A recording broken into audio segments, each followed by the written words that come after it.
දැන් වෙලා කීයද? 8:00 සර්. එතකොට ඉස්කෝලේ පටන් ගන්න කීයද? 7:00 සර්. එහෙනම් පරක්කු. අද වගේ දවසක් පොඩ්ඩක් වේලපා ඉස්කෝලේට එන්න බෑයිද? නෑ සර්. අද උදේ එද්දි මගේ කකුලේ කට්ටක් යනුණා සර්. ඒක අයින් කරන්න ගිහින් තමයි පරක්කු උනේ. හරි හරි. දැන් අතෝල්ට කියලා කට්ටිය ඉඳන් ඉඳ ගන්නකො.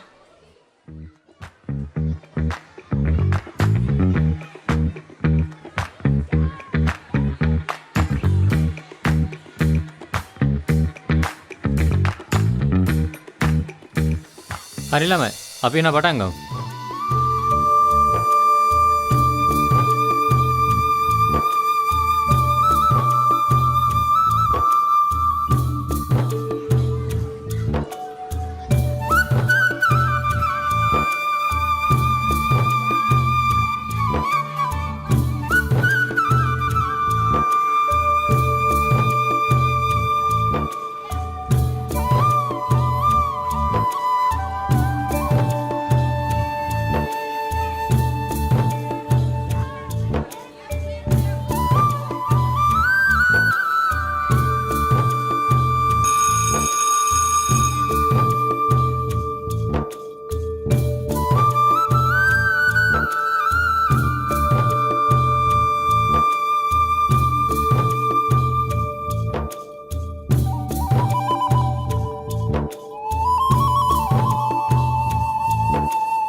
නිවාඩුව පටන් ගන්නවානේ.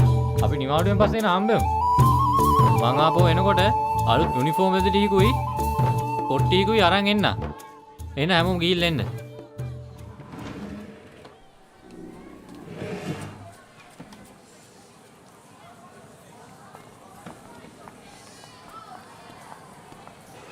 ඔහොම හිටියනා. කොහොමද දැන් කකුල? හොඳයි සර්. මං දැක්ක ඉන්ටර්වල් එකේ සෙල්ලම් කර කර ඉන්නවා. ඉතින් මොනවද කරන්න ඉන්නේ මේ නිවාඩුවේ? සෙල්ලම් තමයි ඉතින් සර්. ඒක මං දන්නවා. මොනවා කරක් කමන්නේ පරිස්සමෙන්. එහෙනම් ගිහලා එන්නකො තුන් දෙනා.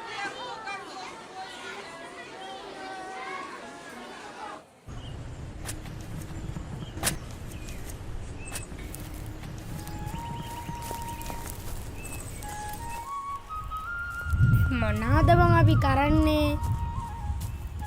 දැම්ම කම්මලි. මොනව කරන්නද? වැව් ළඟට ගිහිල්ලා මාළු අල්ලමු. අනේක වෑවා. දැන් වැව් වල අනිත් පැත්ත හැච්ච කිඹුල්ලුත් වෙනවා උගේ පාවෙලා. එහෙනම් මේ ඉන්නේ සිරිපාල. සිරිපාලත් එක්ක මේ පාර කුඹුර කොටමු. ළමයි කොහෙද උදේ පාන්දර දිව්වේ? නෑ මාමේ අද ඉස්කෝල නිවාඩු දෙන දවසනේ යන්න පරක්කු වුණා ඒකයි. අයියෝ දැන් ඉතින් විසුමක් වෙන්නේ. ඔයාට ඔය පඬිතුකම් වලින් වැඩක් නෑනේ. ඔය කුඹුර කොටාගෙන ඉන්නකෝ. යක්කෝ ඒ කට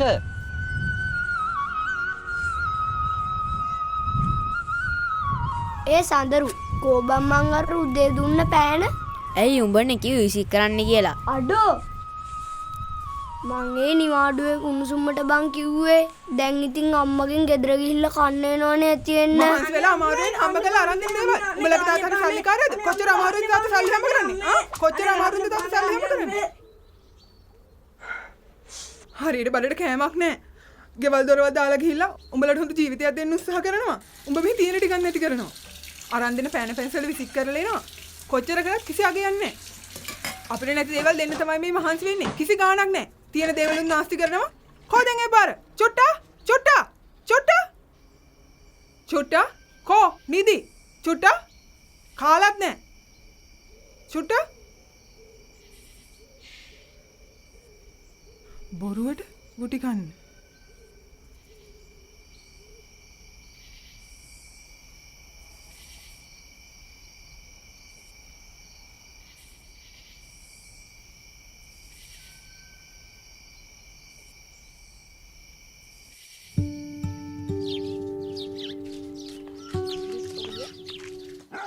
රේණු දෙපාන්දර චුට්ටා කොහමද ගිය කෑම?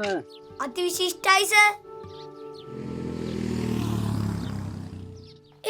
මොකද බං ඒ? නෑ බං ඊයේ අම්මගෙන් ගුටි කෑවා අරු ඉතින් එහා ගෙදරේ කානේ ඔක්කොම ඔපදූපි ටික දන්න මෙන්න මූහින්ද තමයි මම මොකද්ද බං කරේ? අම්මට සිරි මේ මොකද මේකද තාත්තා ගෙනත් තිබිච්ච එක අම්මා පව් කියලා හිතලා දුන්නා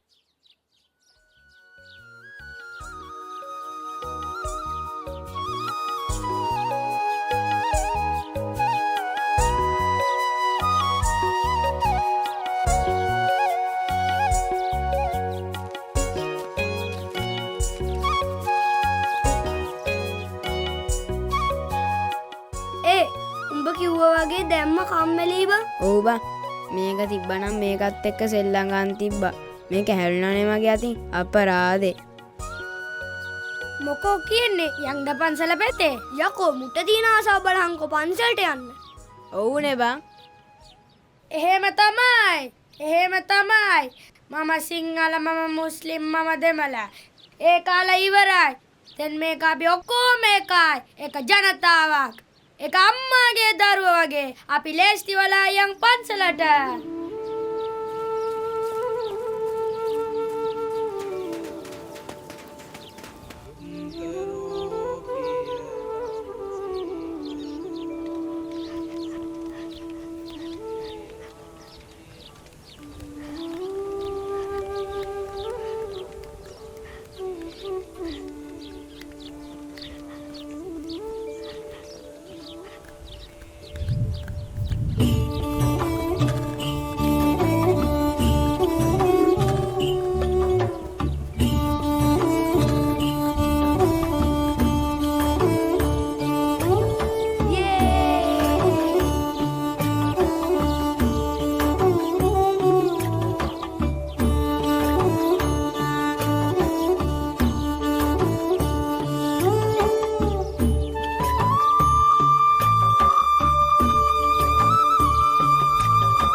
පන්සල මාර ලස්සනයි බං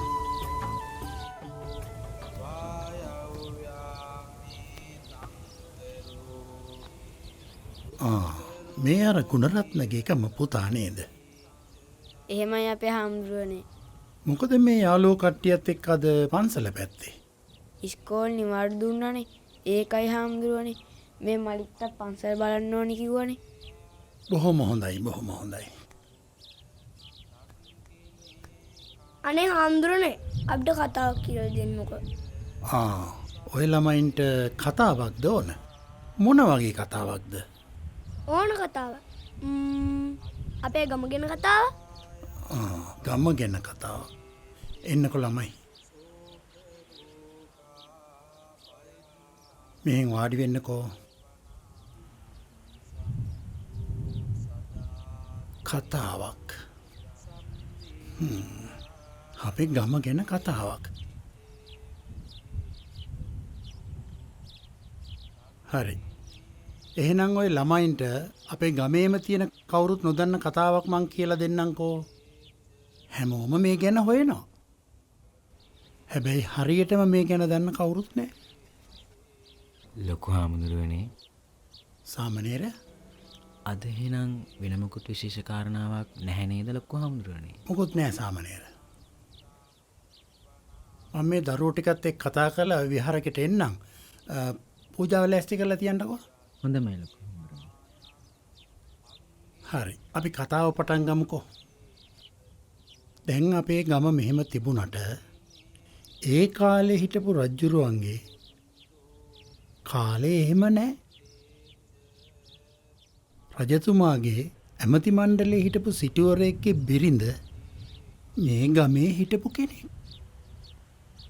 ඉතින් ওই විදියට ඉද්දි තමයි සුද්දු අපේ රට අල්ල ගන්න ආවේ. ඒ සුද්දන්ගෙන් සිටුතුමාට අයිති සියලුම වස්තුව බේරගන්න ඕන නිසා ලොකෝ පෙට්ටියකට දාලා රජතුමාගේ මුරකරුවෝ කීප දෙනෙකුයි යන්ත්‍ර මන්ත්‍ර ගුරුකම් දන්න ඈයොයි එක්ක මේ ගමට එවලා තිබුණලු. ඒ කාලේ අපේ සීයා තමයි මේ ගමේ ගම්මුලාදෑනි වෙලා හිටියේ. ඉතින් සේරම විස්තර ටික දන්නේ අපේ සීයා. සීයත් එක්කම ගිහින් ගමේ පන්සලේ පිටිපස්සේ තියෙන කැලෑවේ ගස් වලින් වැහිච්ච තැනක තමයි වස්තුව වලලා තියෙන්නේ. අන්තිමේදී යන්ත්‍ර මන්ත්‍ර ගුරුකම් සේරම කරලා වතාවත් කරලා වස්තුව ආරක්ෂා කරන්න තුන්කුළුඳුල් ගෑනු දරුවෙකුයි සත්තු දෙන්නෙකුයි දීලා බිලි පූජාවක් කරලා තියෙනවා. සුද්දෝ මේ රට අල්ලගෙන ටික කාලයක් යද්දී මොකෝ මේ කලබලේ? අනේ අර 15 විඩේ සියාතුවට ණයක් ගහලලු. අපේ සියාතුවට එහෙමයි. ඔබ වහන්සේට එන්න පුළුවන්ද කියලා අහනවා බෙහෙත් ටිකක් මතුරන්න. යමු.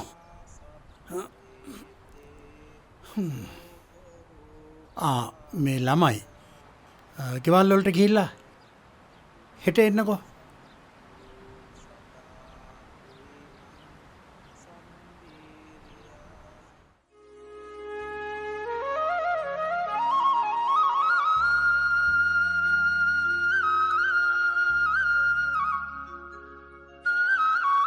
ඒ ඊයර කතාව මරුනේ. ඕ බං ඊයේ මට නිින්ද ගියේ නෑ ඒ කතාව ඉතුරු ටික අහන්න නැතුව. යමු ඉක්මනින් ඉතුරු ටික අහගන්න. අයියෝ යමු නෙමයි පඩි ඒරියේ වෙර්කද. අනේ ඔය කට වහගෙන නැගපන්.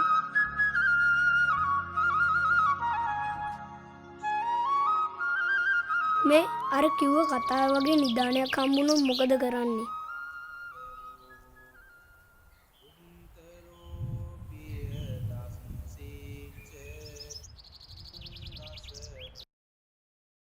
මේ අර ඊයාපු ළමයි තුන් දෙනා නේද? එහෙමයි හාමුදුරුවනේ. ලොකු හාමුදුරුවෝ හම්බෙන්නේ දාවේ. එහෙමයි හාමුදුරුවනේ. ලොකු හාමුදුරුවෝ අද පන්සලේ නෑනේ. මේ 15 විටේ මලගෙදරකට වැඩියා. හැබැයි ඔය ළමයි දැන් ගිහින් හවස්වරුයි වගේ එන්නකෝ. ඒ වෙනකොට ලොකු හාමුදුරුවෝ පන්සලට වැඩලා තියෙවි. එහෙනම් අපි ගිහින් එන්න හාමුදුරනේ. සුපත්.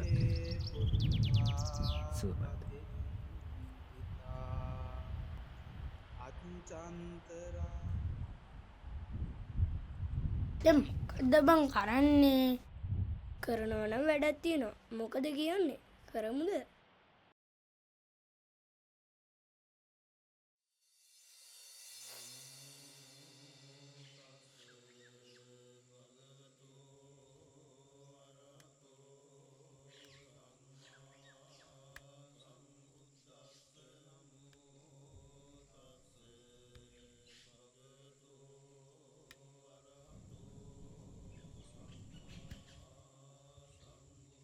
ලොකු හාමුදුරුවනේ මේ අර ඊයාපු ළමයි ඔබ වහන්සේ මලගෙදර වැඩි වෙලා පන්සලට අදත් ඇවිල්ලා කියන්නේ.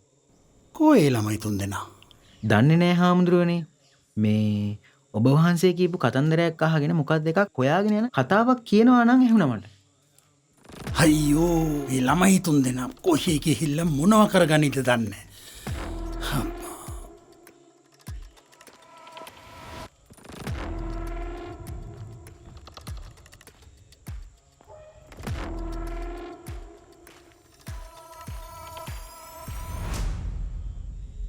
හාමුදුරනේ මේ බැහැරක්ද? අනේ දරුවෝ මේ ඊයේ ගුණරත්නගේ පුතයි. තව ළමයි දෙන්නෙක් කොයි පන්සලට ආවනේ. කවුද මේ අපේ කොල්ලෝ තුන් දෙනා? ඔව් දරුවෝ.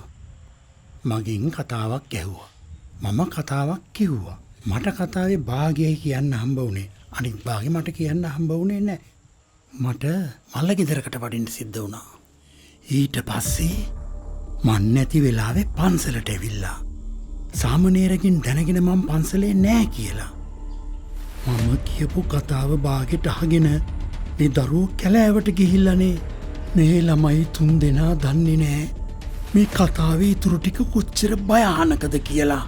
ඔය දරුවා දන්නව නේද ගමේ වුණ දේවල්? අයියෝ බලන්න හාමුදුරනේ මං කිව්වා මේ පොඩි උන් තුන් දෙනාට පඬිතු වැඩ කරන්න යන්න එපා කියලා. දැන් මෙහෙම කරමු හාමුදුරනේ. හාමුදුරුවෝ පන්සල් වඩින්නකෝ. මං ගිහිල්ලා මේ පොඩි උන් තුන්දෙනා හොයාගෙන එන්න. පරිස්සමින් දරුවෝ.